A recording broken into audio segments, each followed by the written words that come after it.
Welcome back to Juxtaposition 5-Minute Fridays. I'm JC, and today we're going to discuss the master of deception. Imagine if I got on this podcast and told you about every little dirty secret I did, even the things I hid. Would you judge? Would you be intrigued? Would you look in the mirror to confidently reassure yourself that you haven't done as bad of a deed?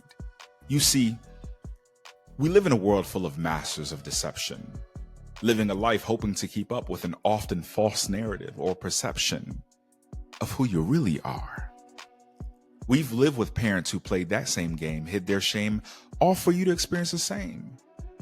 But this happens in quiet, often how you cheat on that spiritual diet. Preserving Sunday for the Lord's Day just for you to have your own way, Monday through Saturday. And you're not necessarily doing wrong. But if your life was made into a composition, I wonder, what would be the lyrics of that song? A life laced in competition, seeking to substantiate your worth, despite the reality that actually followed your birth. A life full of trials, often met with denials, bad decisions, drunken inhibitions, and yet, as a master of deception, you ensure that you withhold that perception. Because after all, you couldn't dare afford to let this world know what you look like when you fall, often.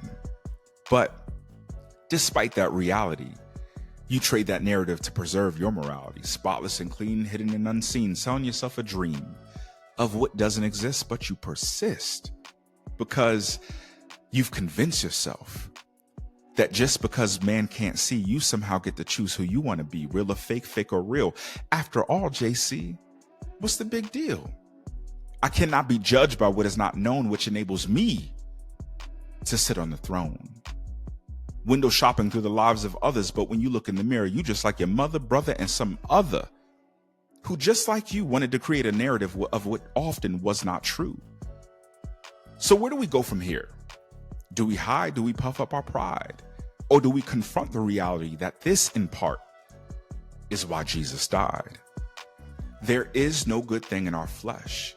But when we take the test, we often try to score high to demonstrate that we're so much further than the rest. Dirt from the ground, lost but then found, continually falling short of the glory of the crown. But here we are, fallen from the highest star, convincing ourselves and others of what's not true, not realizing that's exactly what's keeping God far from you. The Bible says, come close to God, and he'll come close to you. But because your life is often full of self, this narrative is like a fairy tale or a book hidden on your shelf. False news, too good to be trues, not a reality in your life, which is why you got some of that internal hidden strife. Loved by peers, hate what you see, and still can't get to your destiny. Everything you were taught, man, it wasn't true.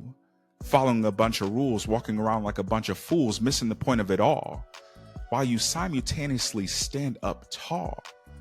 Masters of deception, ignoring the granular details of your God-given conception. Made perfectly by design, yet intentionally stuck in this flawed version of mankind, born in sin, shaped in iniquity, consistently having to fight that inner proclivity. Do we run? Do we hide? It's like we're constantly running against the tide. Yet, there is power in this story, but it will require you to give up the glory. You must submit to the plan, which in turn puts you perfectly in the master's hand. His grace is sufficient, but it will require you to no longer assume you're proficient. His power is made perfect in weakness, not in your good deeds, clean records, or sown seeds. That weakness indeed will uncover the very thing you need to be who God called you to be for you, your loved ones, and for those in need. My brother and I have a very important episode next week. Tune in. Until next time, this is Juxtaposition 5-Minute Fridays.